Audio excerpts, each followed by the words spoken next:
Hey everybody, this is Bob Cargill from Bob Cargill's Marketing Show. So excited to be here with you today. Today is Friday, April 9, 2021, but you'll probably be watching this sometime the week of April 12th, a few days from now. I put it up on YouTube, share it all over social media on video, and also, of course, the podcast version is available on Podbean and pretty much wherever you listen to your favorite podcasts. And I hope my podcast is one of those. Bob Cargill's Marketing Show. Hey, hope you're all safe, sound, happy, and healthy. Hope you're all doing well. Today, I have a very special guest. I'm so excited to introduce her to you. Her name is Katie Burkhart. And Katie, say hello to everybody. Hi, everybody. Yeah, and she's going to introduce herself in just a minute, go into great detail after I briefly introduce her. Katie, so happy you're here. Thanks for agreeing to be here as my guest today. So we'll talk and talk all about marketing and social media and your business. Can't wait to learn more about you. But hey, here's Katie's official bio, folks. She's the builder, founder, and communicator of her business. She wants to eliminate the phrase, "It's just a job." She says, we invest too much time in our work for that. Defining matter as equal parts strategic and positively impactful to the world. Katie started by founding Matter7, a firm that builds purpose-driven brands, and she's going to talk all about that in just a minute. And she's also the founder of MatterPulse, which enables ambitious leaders to run and grow against the double bottom line. Hey, folks, Katie's going to tell you an awful lot more about herself than I am. I just wanted to preview her as our guest today. I met Katie through a mutual friend, Jesse Cohn. So thank you, Jesse, for the introduction to Katie. And Katie, if you don't mind, the floor is yours. Tell everybody about your background, what led you to this point in your professional journey. Well, first, thank you, Bob, for having me here today. I'm really excited to join you and to have this conversation with you on marketing, social media, and beyond. So my background, how did I really get here? Is sort of a fascinating thing for me. It's a very clear trajectory for a lot of people. It's like, I'm not exactly sure how'd you get to where you are. But for me, I've always been a minimalist designer, very focused on, how do we make the most of our time? And I'm also someone that was raised with a very high work ethic, who valued being productive, who valued the things that I made, the things that I built, the things that I worked on. And when I, as I got older, moved into college and sort of looked out at the world, it was like, wow, there are an awful lot of people out there, who are not getting any fulfillment from their work at all. And we invest roughly a third of our life into whatever we do as a profession. And we know that there's a lot of value to doing work, to the human, to being a person, to longevity, to your brain health, to lots of different things. So how do we start to make that better? And the first place that I started was to say, okay, how do we create these, what I call a core strategy, purpose, vision, mission, values, and strategic narrative, so that there's actually a place where we say, like, we know why we're here. We know why it matters. We know how we're going to go after, what we're going to go after, what we're going to do, and what impact that's going to make. And that's really where my branding firm started, was working with nonprofit organizations and helping them to get more focused. There's an interesting, which we can, talk more about, interesting narrative around, if it's a good thing to do, we should do it. And that doesn't necessarily mean it's your good thing to do. I ultimately evolved that out into working with social enterprises and other impact companies looking to use this model and actually building out, the full base of their brand so that they're in a really good, well-grounded position to both aspirationally and pragmatically run with the ball. So it's doing good or doing well, should I say, by doing good. Is that Yes. Is that an expression you're familiar with? Would that be a simple Yes. explanation of what you're doing? 100%. It's a part of that same dialogue. And I think we come at it from the angle, there's a lot of conversation around the, person standing, looking at the mountaintop, saying something aspirational. We sort of come at it from the other end and say, purpose-driven business is actually smart business. And how do we talk about things Love like that. focus? How do we talk about things like interconnected, intentionality, being deliberate, really knowing why you're here and what value you're providing, not only in the short term, but in the long term, to all of the stakeholders in your market. I think that's, really brings sort of a hard edge to something that I think historically has been seen as very soft. So Matter 7 is the name of your agency, is that correct? Yes, that is our branding firm. Can you, your branding firm, you're a designer by trade, is that what I heard?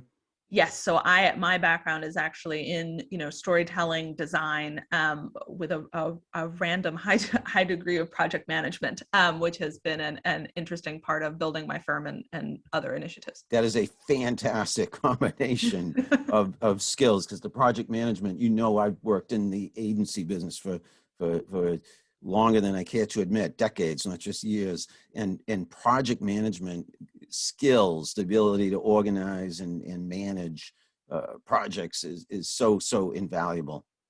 Yes. And something that, when you look at my branding firm and what we're able to do, and one of the things we did a couple of years ago was like, okay, well, what makes us different? And obviously the fact that we build purpose-driven brands and have done so since we founded, is one of our differentiators. But actually, what we found was that the things that our clients found most valuable were those project management skills, were the, we get things done skills. We're going to make sure that all the I's are dotted and the T's are crossed and everything ties back into, a cohesive brand story, both, again, conceptually and pragmatically, in how we go about, moving our brand to the next level. Strategy is one thing, execution is another. And I love how you're describing your business. And a lot of people in marketing and advertising, I'll even include myself to a degree in that group, are leaning heavily on the right side, the creative side, and not necessarily the left side, the analytical, the more organizational skills. So kudos to you for being both left and right brained. Thank you. It's an interesting position to sit myself in, and it's been something that I think has definitely drawn me to the purpose-driven model, and I think it brings in an interesting perspective, because I'm really trying to wed both together to say we need to talk about both, or you don't get to smart business, you get nice messaging and whatever else you're doing on the other side. If you haven't used it yet as a tagline, the line I wrote down, purpose-driven is smart. What'd you say? Purpose-driven business is a smart business? Yes. Something like that. I love that. That is phenomenal. A phenomenal catchphrase. I do a lot of short videos. I could see you doing a quick video on that and putting it out there on social media and people really paying attention. It's just very impactful. This is maybe a silly question, but what's the 7 in Matter 7? It's not a silly question. And it was wonderful that it all worked out this way, because this was, half intention, half, invention. We rebranded actually last year in the middle of the pandemic, which was not what we'd intended, but we decided to move ahead anyway. We were really excited about where we were, how we had reposition some of our offerings, and really to being able to tell our own story a little bit better. Cobbler's children have no shoes. We get to ours after we get to all of yours. And matter and the whole concept of mattering really spoke to me personally and my personal mission, and selfishly I wanted that in there. But I think it also tells the right story of that aspiration and grounded, like matter has a hard and tangible edge to it that we wanted in there.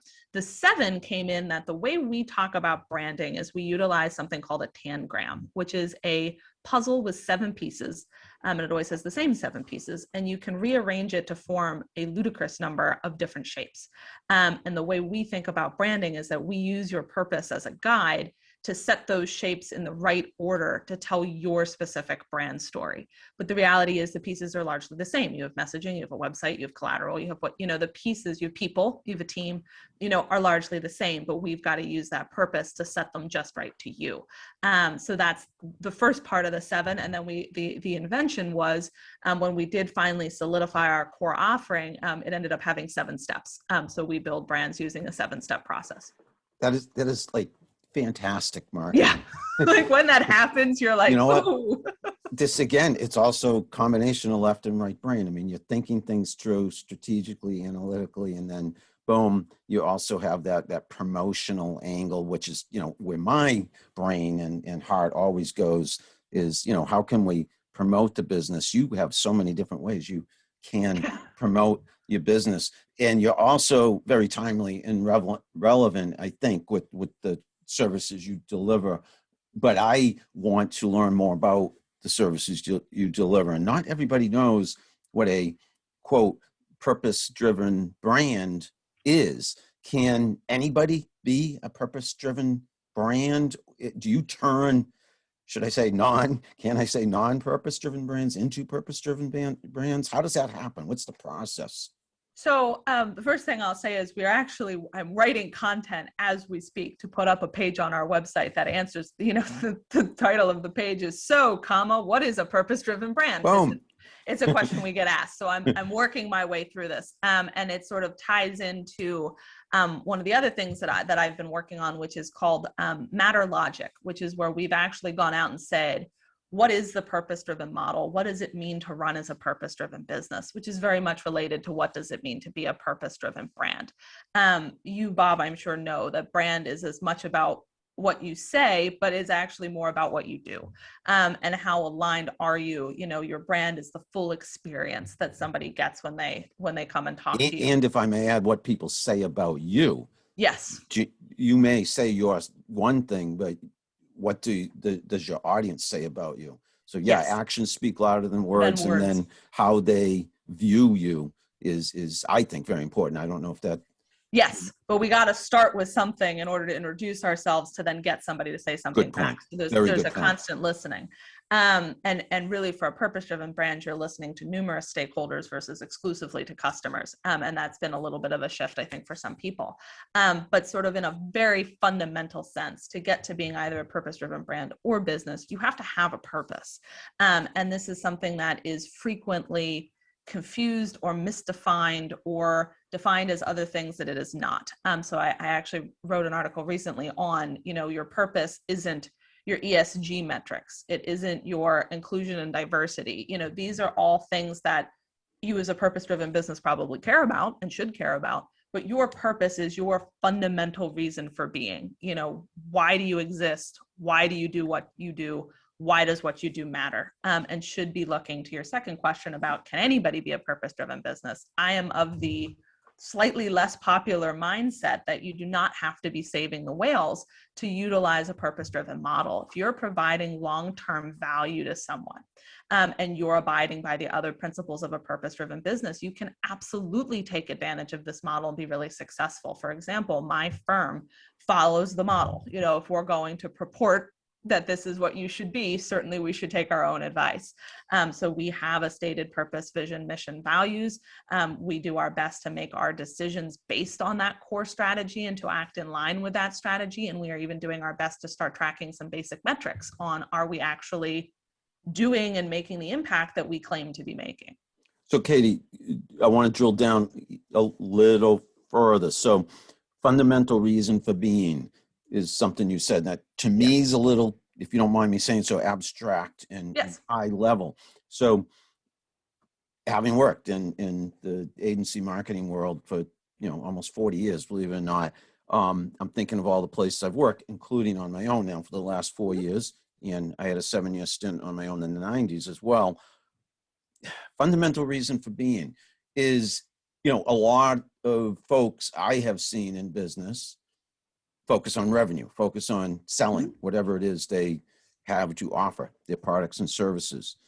Please, if you will, for me and for everybody listening and watching, exactly what could that reason be?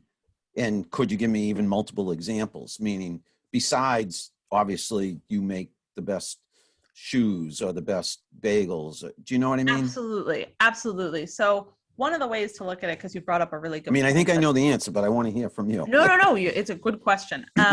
One of the things, another way to look at this, because I define purpose, but when you look at like being a purpose-driven company or a purpose-driven brand, profit isn't the purpose of the company. Correct. Profit is the outcome of identifying and effectively pursuing your focused purpose. So one of the examples that I use that I love to talk about because I think they're a great company, is a client of ours whose purpose is to advance the way we communicate complex information. It's one of the more effective, or most effective purposes that I've developed for a company because it hits on a couple of really key points. It is both aspirational, in that it is motivating and inspiring. It is also pragmatic in that they can make business decisions against whether or not what they're doing is actually moving the needle on communicating complex information. It provides long-term value. They could be working towards this for an awful long time. And even more importantly, it provides value to someone. It's not about them and aren't we great at being the best at XYZ. We're advancing the way we communicate complex information because our customers need to be able to do that better, because people in the world need to be able to do that better, because companies need to be able to do that better. They're providing value to someone. Is that value that you're providing, does it always have to be, I would think, to be purpose-driven, you might want to be offering that value, not always in exchange for compensation. Correct. So I'm getting to the philanthropy. Sure. So and the benevolence, etc.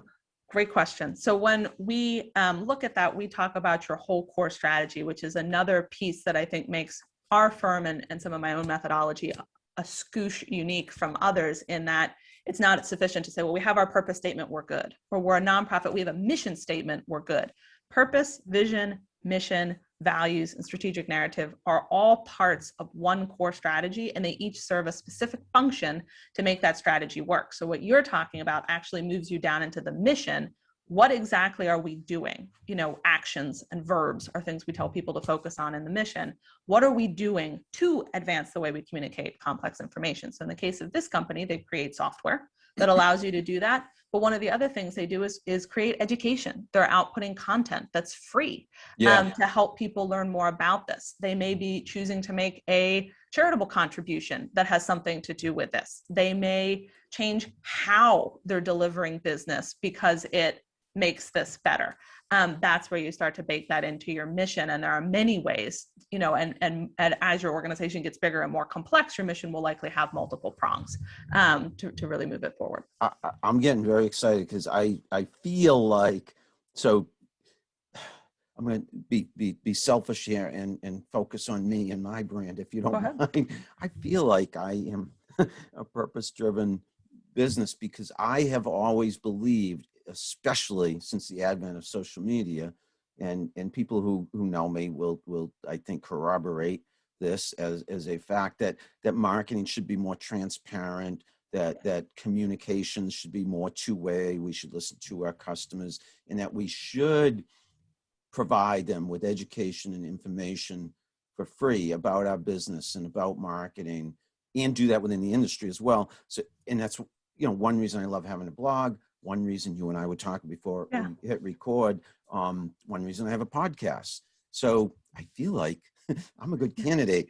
I wouldn't be able to afford your services, but maybe I'm getting free education now doing this podcast, that I could make that more of a big deal, that hey, my mission is to advance the marketing industry into the new era where we have a dialogue with our customers and we listen to them. And we embrace transparency and authenticity. Is that a stretch, what I just said, or? I think you're absolutely moving in the right direction. And what we always say to people is, there's a point at which, and there's a great author, one of the other people who I think has said this really well, and I was fortunate enough to get to meet him as an author called Alex Edmonds, who wrote a book called Grow the Pie. This is not a marketing book. This is very much a business book. Grow the Pie? Mm-hmm. It's a little dense, but what he's looking at is really, this concept of people have always seen it as a trade-off. I'm either going to pursue profits or I'm going to pursue impact. I cannot pursue both at the same time. His concept is you can actually grow the pie. There isn't this, there isn't this trade-off in very fundamental terms, because he goes into a lot more depth than that. I love that. And I think that's me. I don't know if you can do both, because I've always felt I focus more on the impact than the revenue. I'm not necessarily a wealthy business person, but I feel rich because of all the people I meet, all the opportunities I've had in this business, and everything I get out of it, and I try to give more than I get from it. And you're in good company, because at this point, that, depending on what source you read, anywhere from 40 or 50% to like 80 to 90% of people in the workforce right now are willing to trade like up to a third of their lifetime earnings for more meaningful work. So it's a really great. A fascinating thing to see, that you really are getting to this human place of work. Katie, I love that statistic, and that's me. And I was joking partly, but it really is me. I mean, my whole career, I've worked at a lot of different places. And by the way, I have a first draft of a book done called 20 Jobs, 20 Lessons. Cool. And a lot of it, yeah. And I'm having it edited now and hope to have it published within, 6 months to a year. Awesome. 70,000 plus words. It's legit, the real deal. Yeah. And it's all book. about all the places I've worked. And there's a common thread here. And again, I don't use the term purpose-driven business or purpose-driven professional, but I have always just wanted to enjoy work and share what I do as a professional and learn from others and help people. I mean, I love, I'm a teacher now, adjunct professor. I love speaking to groups. And again, I'm not trying to make this in any way about me, except I'm learning about what it is you do, and it's striking a chord with me. Thank you. And to answer your question, no, I don't think what you're saying is outlandish. What Alex said, and it was great to see somebody else say it, made me not feel like crazy, is that for purpose to really be effective, it should be focused and specific. And really where we kind of draw the line and say, you've missed the boat, are the people out there who are like, we're here to make the world better. We're like, that is not an effective purpose. Like, that may be true, but it's not an effective purpose. Too general, too general. It's too broad. Like, you are not Superman, and you are not the only person that's going to save the world. Like, but what you're pointing to of this underlying theme of like, I want to make the world a better place. I want to make a difference. I'm more interested in how I can be helpful and impactful and valuable than I am necessarily in being the richest person on planet Earth, is a wonderful theme that I think ties, purpose-driven or impact or social enterprises together. You're doing it in your way and I'm doing it in my way, but we share that kind of common ground of, we want to leave an impact. We want to leave a legacy, is something I talk about a lot. We were joking before, again, I hit record about me not throwing you any curveballs, not throwing you any tough questions, but this is one I just thought of. I don't know if it's a tough question, but if I were to throw some brand names at you, would you be able to tell me what their purpose is? Do they all have purposes? In other words, are there like obvious brands that are obviously lacking in purpose that should be doing what you teach, what you do for your clients? And can I throw some brand names at you? You can, if you'd like. What I would say is, I think just about every company and nonprofit really could use this model. I don't think you're too small. I'm posting something on LinkedIn later today. Like, everybody should have the opportunity to make impact. Everybody should be able to utilize this model. However, you have to want to do it. And there are still lots of companies out there where like the goal is profit, period. Well, there you go. And that's, so I tell you about my book. That's also a theme, by the way, that I feel most of my career. And, I love all the people I worked with, all the companies. I'm so grateful to for giving me the opportunity, but I pretty much have noticed a common thread is earning revenue, business, not what we're talking about. I've always wished there was a lot more about what we're talking about. And I feel like I see it now out there a little bit more than I used to. But we should see a lot more of it, because these companies have so much money. A lot of them do, especially at the senior level. And I've always felt people as human beings have an obligation to give back. And I feel like that's a part of what we're talking about. Absolutely. And I think that's where being purpose-driven and really, and it's where my work, when I think about like, what do I do to give back where I don't charge anything, and really going out and trying to publish content and talk to people and speak or answer questions. Most people I accept anybody's LinkedIn request and we'll sit and book a meeting with you to talk about what this means and help people to understand the model. Because there's still, even though all of my publishings and my concept of this is what the model is based on things, best practices, research, existing thought leadership that's out there. What we're not doing, at least in my humble opinion, is really taking that and moving it from like Can we consult with leaders? Can we tell them that this is a good idea? Can we arm them with the principles that they need to, okay, and here's now what you do on a day-to-day basis as a business to run in this new way? One. Two, the other piece that I think is still missing is how do we rework our business tools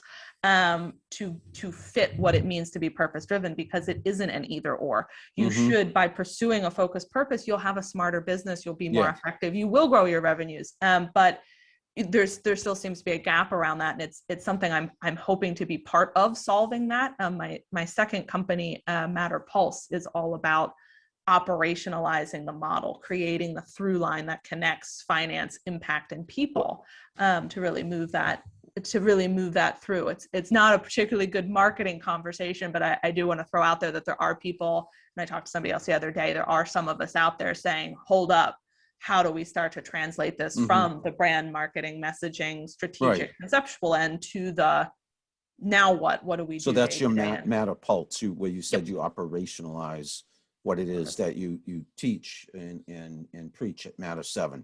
Yes. I can't forget that question I was going to throw at you, because I think of one company in particular. I do a lot of videos about again, I'm now, a light has gone on, a bell has rung in my head that, hey, a lot of my videos, a lot of what I talk about in marketing and social media are about what we're talking about. I just haven't used the term purpose driven, because I talk about a lot of companies. For instance, like Nike. I feel Nike is a purpose-driven company. Am I correct? Is it pretty obvious? So I would say they do a pretty good job. I have not roto-rooted them to go through and figure out like how well are they doing it. One of the things, there was a little bit of research that I have not had the pleasure of reading, but that was passed on to me secondhand, that people went out and looked at even companies we consider to be very impactful and determined that the vast majority of them don't have purpose statements. They might have a mission statement, they might have something else, but they don't have them. And one of the biggest tick-offs in the box to tell you that there may be a problem is that it's not published on their website anywhere. So even though they've figured out, they've somehow figured out how to abide by the majority of the principles and do some really good things, they're still missing certain things that could make them even more effective, which is interesting to watch. So the consumer in me, in the marketer, and I love that term, roto-rooting them, a brand. There's a good brand, that we actually use them as a generic term. If I were to, I'm going to try to be purposely funny here, Rooter, Nike, two big brand names. You're saying possibly, so the consumer in me sees them as a strong purpose-driven operation, but you're saying it's possible that it's not through and through. Can they check all the check boxes until you do that assessment? It's something that we can do and come in and help to better align companies or nonprofits where it's like, well, we've got some of the parts, but we're not sure we have all of the parts. And, you know, we put our purpose or our mission in place like 20 years ago. Is that still really relevant to what we're doing? Like, so what do we need to do? Another organization, and again, these are curveballs, and no pun intended, because I'm going to bring up baseball and the Boston Red Sox. I feel they have become a purpose-driven organization. For instance, is this an example? They have these yellow uniforms that they're going to be wearing Patriots Day weekend, and out of respect to the Boston Marathon, and especially in 2013 when the bombing took place at the finish line of the Boston Marathon, they've been very supportive of the marathon and honoring the Boston Marathon. Is that an example of a purpose-driven brand? Without knowing how it connects to the rest of their strategy, I don't know, because this goes back to, this could be their effort at, you know, like we're doing a really big recycling campaign. That's great, but that doesn't mean you have a corporate purpose. We're choosing to do something charitable and responsible, and that's a good thing, but that doesn't mean you have a corporate purpose or you've aligned as a purpose-driven business. Does that mean that there aren't plenty of companies who have strong CSR programs that are making positive impact and that's a good thing? Absolutely not. Like, we don't want to take away from the fact that those are good things, but I think purpose-driven is sort of, if you're doing something generally impactful, people kind of stick that label on. And at least people like me, I know this is that practitioner real life gap. No, I want to or hear like, this. wait a minute, Yep. that doesn't mean that they actually have a stated and focused purpose and that they've aligned their business to achieve that. That's I really love what that. it means. If I was going to say, if anyone's listening, watching, plenty of people listening and watching, once we put this out there, all of the people listening and watching, this is really important, because here's a marketer myself, almost 40 years in the business, and I'm seeing certain organizations, and I'm probably looking at how they promote these initiatives, which are great initiatives in and of themselves.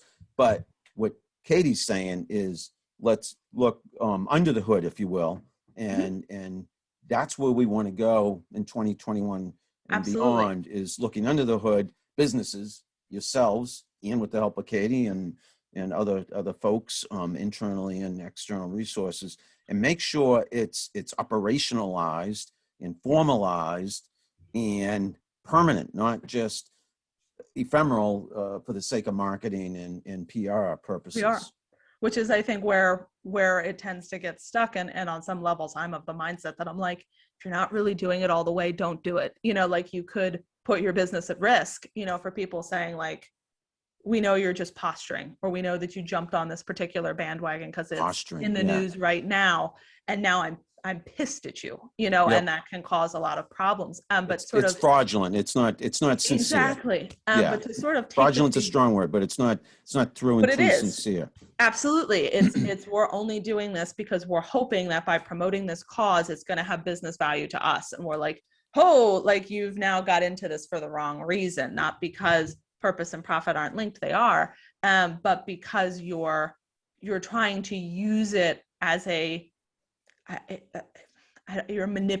a manipulative angle to that. That I understand that. We're like, to look at it from the other way, which people don't, but because I work with nonprofits and for-profits, people always think like, oh, corporate donated check to XYZ, isn't that great? One of the things that has always driven me nuts as a brander is like, why did you pick that company? I used to watch startup pitches, and then they're like, and by the way, we're donating 10% to XYZ. And you're like, that has nothing to do with your company. It has nothing to do with your mission. It has nothing to do with the problem you're solving. Like, why are you making a donation there? Versus I work with a nonprofit who has sort of an uncanny level of industry support. But for those businesses, one just came in recently this year, where this is a startup company that's out using sensors to make workers safer, to try to lessen the number of workplace injuries. They chose to partner with a nonprofit that provides scholarships to children of workers who have been killed or injured on the job. Like, now you're thinking in a more aligned capacity of like,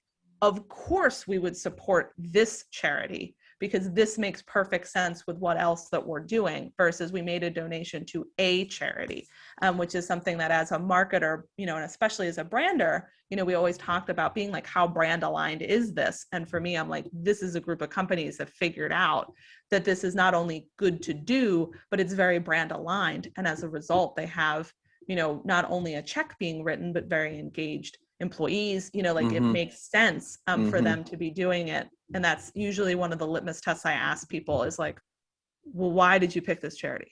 Does it make sense with what else you're doing? And usually you start to get the, oh, well, we felt like we should do something, and we're like, okay, well, let's think about what's something you should do. Exactly. So that it doesn't look like a, red herring. Make it more strategic, more thought through.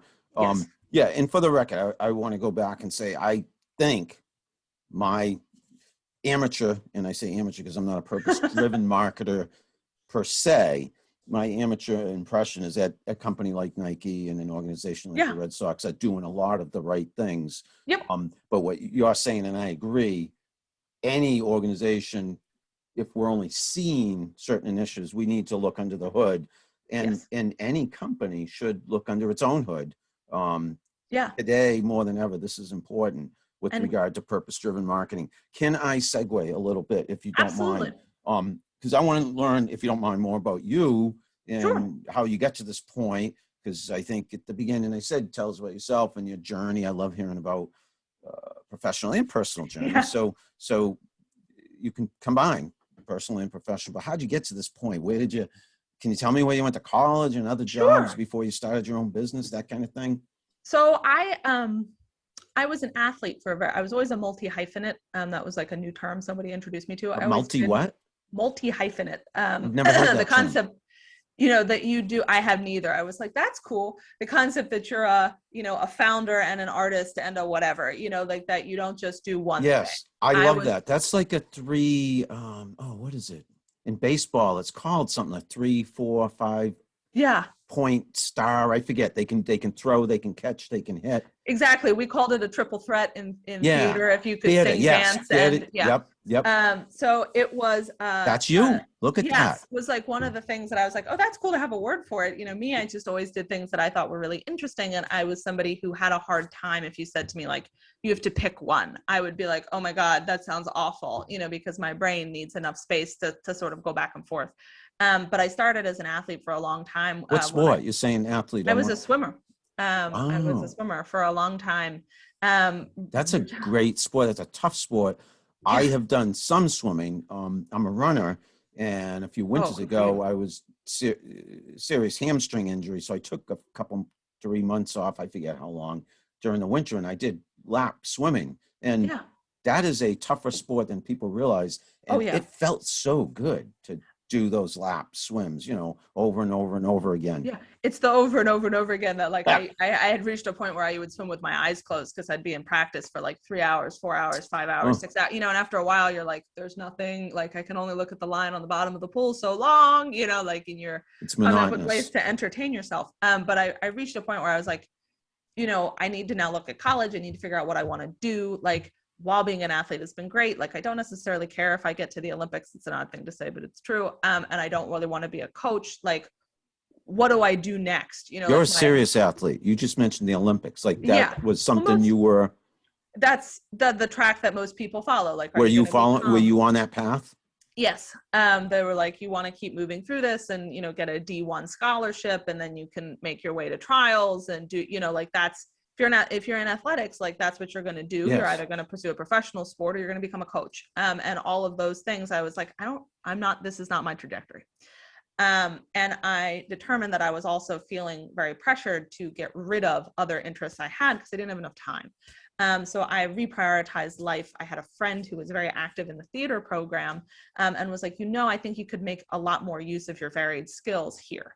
And he turned out to be absolutely correct. And I ended up getting a real interest in technical theater as a scenic designer, a properties master, and a stage manager. And when I went to college, I went to undergrad at Emerson. And I actually got a degree in design technology with a focus in scenic and props design, and then a second degree in writing literature and publishing so that I could continue that. You got it all going on. You talked about storytelling. You are a great communicator as well. Thank you. If no one's told you that before, I'd be surprised because you're extremely commanding as a communicator in general. So I told you I'm working on a book. You need to, at some point in time, work on a book or 2 or 3. One day. I dreamed of it for years. So it's like 35 plus years. But seriously, start with ebooks or something, or short stories, or. Thank you. But I'm saying because it's easier, it's quicker. But one at a time. No, you have the command of the language and the command of where you're going, and I can relate about being interested in many different things. I've been all over the place in my career as well. But I never was the swimmer that you are. Apparently, that's impressive. Not anymore. Now we're just sad. And I people are like, oh, you're a really good athlete. You should be able to do lots of things. My mother always used to smirk and be like, no, she's not. She's a really good swimmer. She trips over her own 2 feet, which is 100% true. Like I have fallen off of stationary bikes. I trip walking down the street. Like I kick a soccer ball. My foot goes over the ball keeps rolling. Like I just don't. Like I could swim. That was it. I have taken up boxing over the last year as a way to stay healthy, which has been great, but I'm not even going to pretend like that's a pretty sight to watch. It's just good for me to do. And I find it active, it keeps me moving. How have you been during the pandemic? You said you took up boxing. One thing is, it's so interesting. We missed, at least I personally, like completely missed the start of the pandemic because we were chest high in the middle of a brand launch, which then suffered some, unique challenges because certain communications pathways and processes got messed up, which no one was anticipating, so nobody planned for. We navigated, we survived, brand got launched, and then until we did that and the immediate steps that come after that, it was like May, and it was like, oh, okay, we're really in a pandemic. I'm fortunate that Matter7 and MatterPulse are totally remote companies and have always been. While Matter7 had an office on Boylston Street in Boston, it was really there for like when we needed to gather the team, when we needed to do a working session, if we wanted to meet with a client, but it was by no means required. So for my team to say, okay, we're going to pause on the office for right now, we're really going to be remote first, was not foreign to us. And we were fortunate to have several long-term clients or existing clients who said, no, we're pressing ahead with the plans that we have. So we actually grew a little bit in 2020, not magnanimously, but a little bit. And what we really, awesome. Thank you. To me, it's like, we're still here. Yay. You're more than here. You're more than surviving. You're thriving. We're thriving. One of the things that we did do was really look at, as I said, we rebranded, but we also looked at, how do we get our service into 7 steps? How do we make sure that we're promoting the things that we do best and finding partners for the things that we don't do? As I'm sure you're incredibly aware, marketing is a massive umbrella. And I just have always been a believer that I don't need to be the master of all things. I need to pick the things we do well. You can't possibly do it all. Marketing. You can't. Yeah. People who say they do, I'm immediately like, I'm skeptical of you. Like, do you do all of these things? No, because again, I teach marketing. I've been in marketing forever. I don't know if I know any other. Now I do. I don't know if I've ever known a purpose-driven marketer or a purpose-driven marketing firm. So that's Katie Burkhart now in Matter7. And it's an example of how many moving parts there are in marketing. I teach marketing. We do touch upon purpose-driven marketing, and so I've known about it only for a few years, though. Really, it is fairly new, right? Yes. Coming to the purpose. Debatable. The concept of having a purpose or having a mission, depending on the type of organization you are, like nonprofits have had to, like, they legally have to have a mission, of course. Forever. Of course. And there have been pockets of this for a long time. Simon Sinek came out with his very famous talk in 2009, so like, it's been out there. I think. Yeah, but you just said 2009. That's not that long. No. This isn't like, this is hundreds of years, and it's of 10, course we're doing 15, it that 20 way. years. Yes. Yeah. It's within my lifespan that this has been like, oh, perhaps we should do this differently. And I think where, when I look ahead at marketers, and I say, okay, well, where could marketers be going and branders be going and communications people be going? My advice is always get the heck out of the marketing department. Because if you're really looking to do this and run business this way, which is your choice, you don't have to, you're going to need to start connecting the dots internally as much as you're going to need to connect the dots to the messaging going out, because frankly, the dots should be connected inside first, do first, tell second. Versus telling people you're going to do this great thing. How about you start the initiative and then tell people that you're going to do it? It makes your claim so much stronger. And that's something I'm starting to see it. There's some interesting tendrils out there of people doing different things, and I'm like, yay. But I'm hoping as we move forward, I know there's been a lot of, and I don't know what your perspective is, but I've read some interesting things on like the pressure on CMOs to be sort of touching product and touching sales and touching all of these different things in a way that has been different than perhaps it was before. Absolutely. And we're sort of waving the flag and being like, you really don't have a choice, especially if you're talking about brand. And you mentioned nonprofits. I do have a lot of experience working with nonprofits going way, way back. So I started my career as a copywriter and have worked both B2B, B2C, but also nonprofits. I worked at a great company called L.W. Robbins Associates back in the late 80s, and then again around 2001, 2002, 3, 4, that time frame. I was a boomerang employee for them. Great company. L.W. Robbins Associates had a lot of nonprofit clients. THD in Lexington I worked at, same. Newport Creative down in Duxbury, same. So what I'm saying is I've worked with a lot of nonprofits, and by nature, innately, you could say are purpose driven, correct? Yes. Yeah, well, because that's in their mission.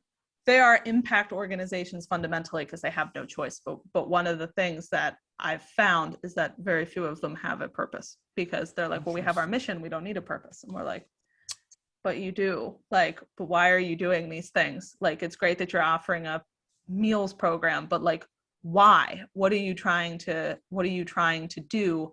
And that hopefully moves them So towards like, what there, outcomes do we measure? there are infinite opportunities for you in Matter 7, I would imagine.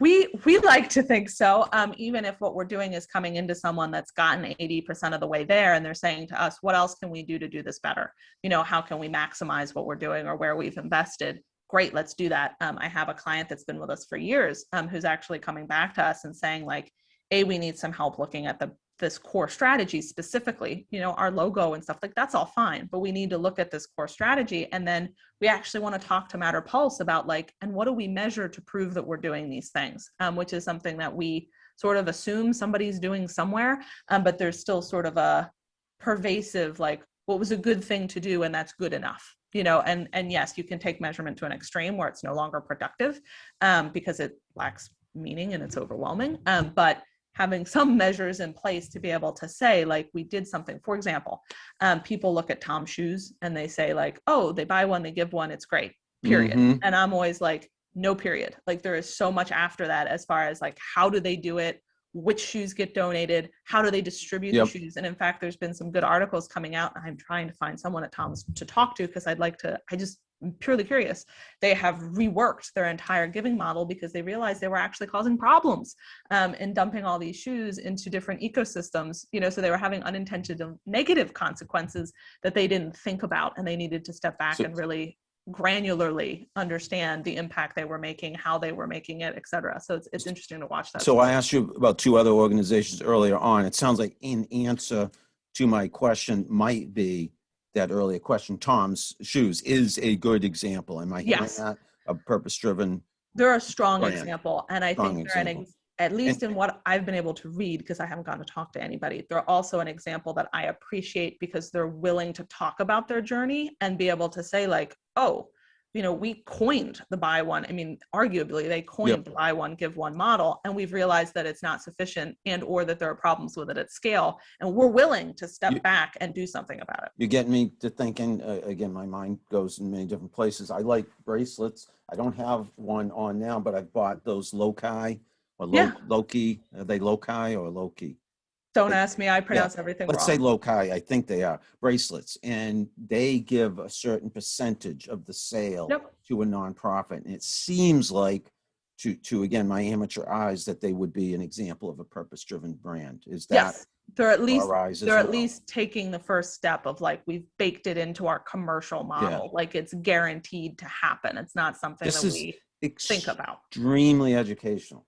This session, I believe that in my heart and in my brain, that this is extremely educational. And you mentioned Tom's Shoes. How do you reach out to them? You know, you're talking to someone who uses social media and Twitter, you know, like all day, every day, unless I'm recording a podcast or teaching at Suffolk University or MCPHS and everything else I'm doing with my clients. But I'm on social media all the time.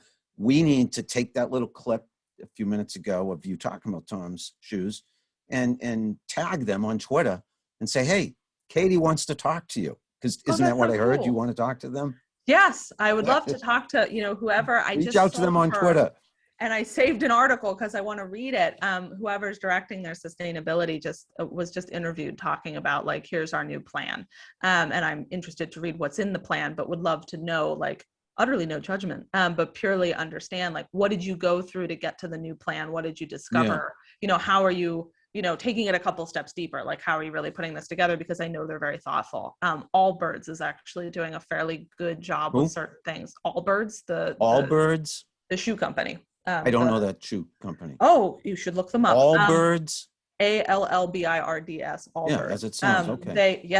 It's not always. They really went into footwear, and they wanted to develop a more sustainable shoe using more sustainable materials. But one of the things that they did that I thought was, you know, again, haven't looked at them in depth, but one of the things they did that I was like, that's very purpose driven in nature, is they said, we're here to achieve what we're trying to achieve and make things more sustainable. So like, they developed a particular material that was way more sustainable. They made the ingredients open source, you know, because their attitude wasn't, this isn't for us to keep.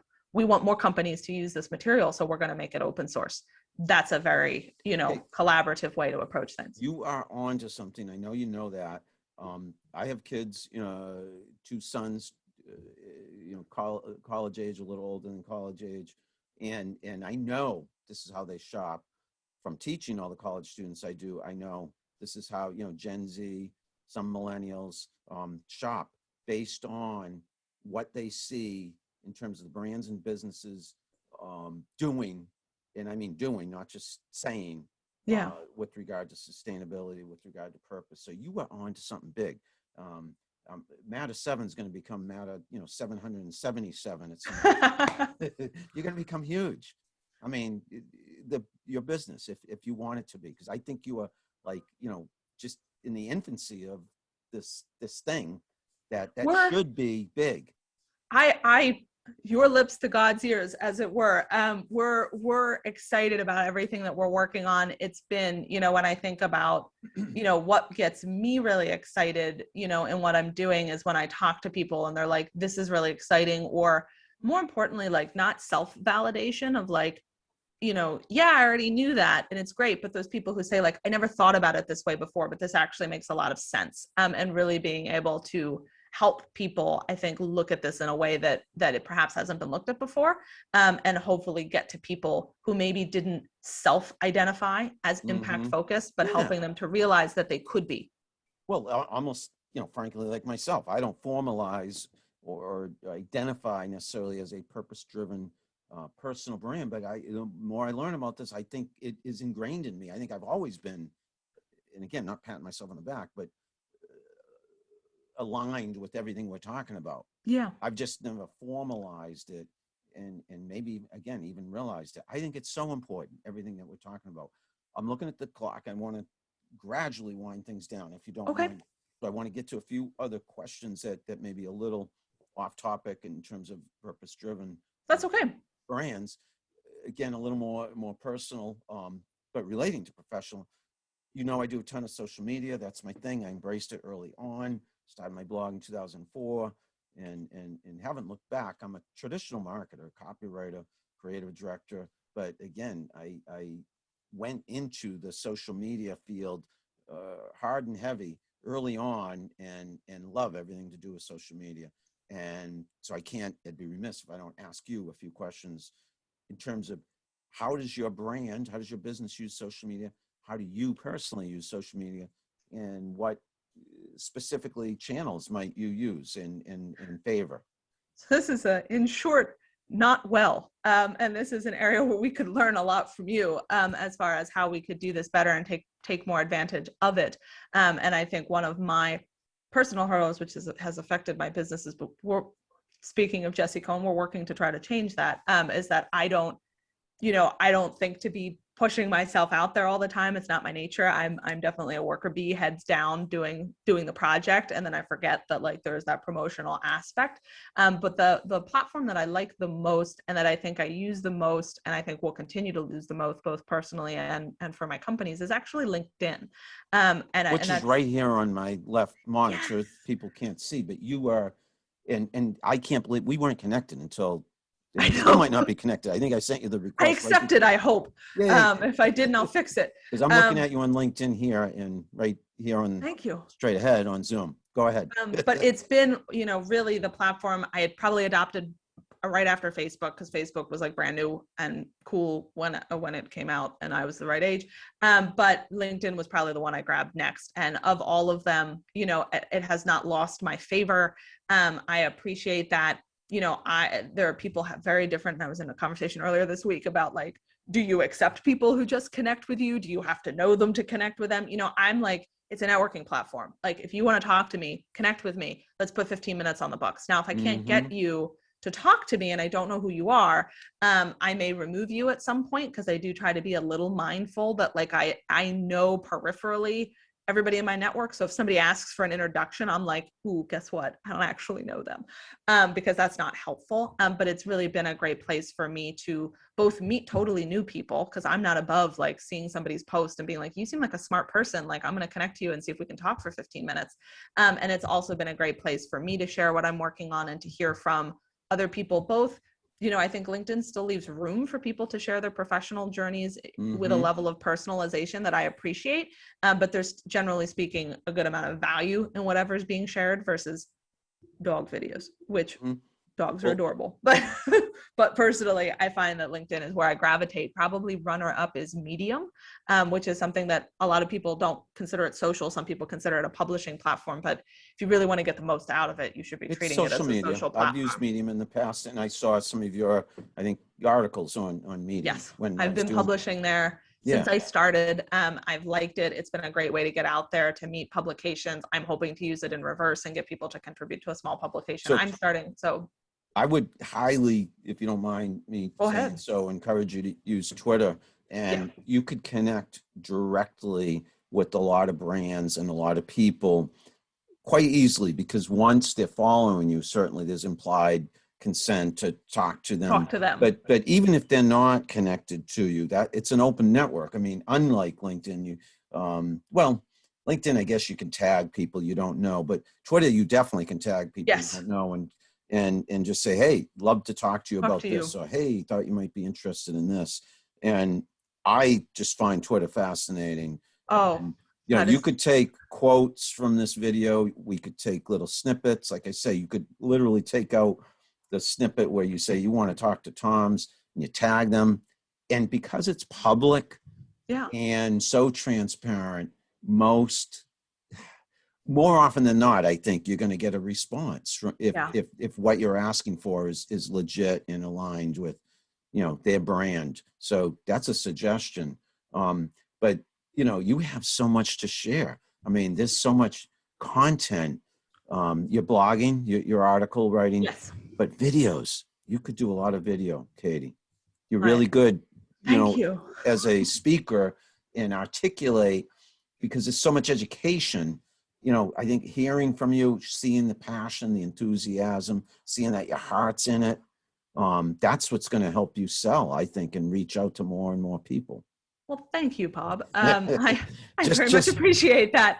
And I think your point about Twitter is a good one, and one that I have not, totally on me, have not excelled at. And I'm very fortunate, or Matter7 is very fortunate, that we have good social media partners who handle this for our clients so that we don't have to figure it out. yeah, and you might listen. I tell clients and friends, it doesn't mean you need it and should be using it. It just means I think you'd be pleasantly surprised if Yeah. you were to use it regularly, how much you'd benefit, but also how much the people there would benefit from hearing from you. That's probably my biggest point, that there is an audience, there has to be, that's bigger than you've yet reached for what you have to offer, because this, in this day and age, especially during the pandemic, the reasons for being as human beings and as businesses has surfaced Yeah. higher and more prominently than ever. I think people are looking in the mirror, people are reflecting and saying, coming out of this pandemic, who do I want to be? What do I want to be? As a company, geez, we got to be more to our employees. We got to be more to our constituents, our prospects, those who depend on us for products and services and advice and education and information.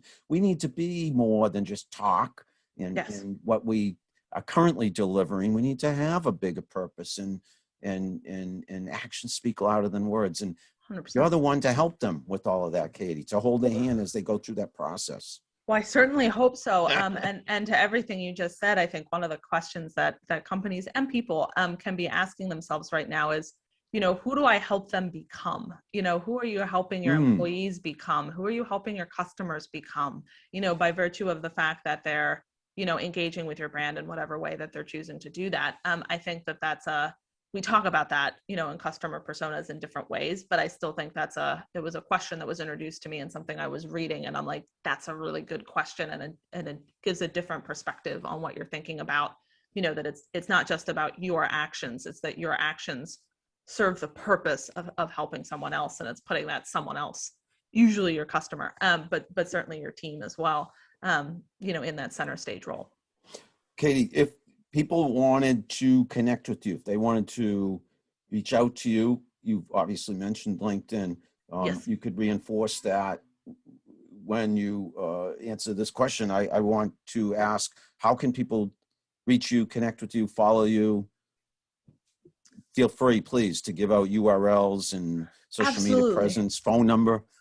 So the number one place to find me is probably on LinkedIn. Please connect with me. Send me a message if you want to talk. I will get you my calendar link and we will set something up. I'm very happy to do that. The second place to take a look, if you enjoyed this dialogue and you want to learn more about purpose-driven business, is I have created a resource for, what does that mean and how do I go about doing it, called MatterLogic.co, that you are welcome to go learn more about. And if you really want to take that next step, we are looking to launch in the next couple of weeks a weekly brief with one point at a time that you can act on how to run as a purpose-driven business. It's going to be direct from me to you. You can sign up for that newsletter on that website. And then additionally, if you just want to follow me in broader strokes, I write a monthly newsletter. And there's a link to my newsletter in my LinkedIn bio, but you can also go to katieburkhart.me/newsletter and feel free to sign up for that as well. Katie, phenomenal. I mean, this has been an hour or so of education and enjoyment for me. And I know once this hits the airwaves, if you will, podcast version, YouTube version, snippets, I break it up into clips. I think people are going to love this conversation and learn so much about purpose-driven businesses, brands, marketing, et cetera, et cetera. Thank you so much. Thank you so much for having me, Bob. This has been a delightful conversation. I've really enjoyed it. Thanks, Katie. Thanks, everybody who's watching. Thanks, everybody who's listening. This is Bob Cargill from Bob Cargill's Marketing Show. I will see you, talk to you again soon.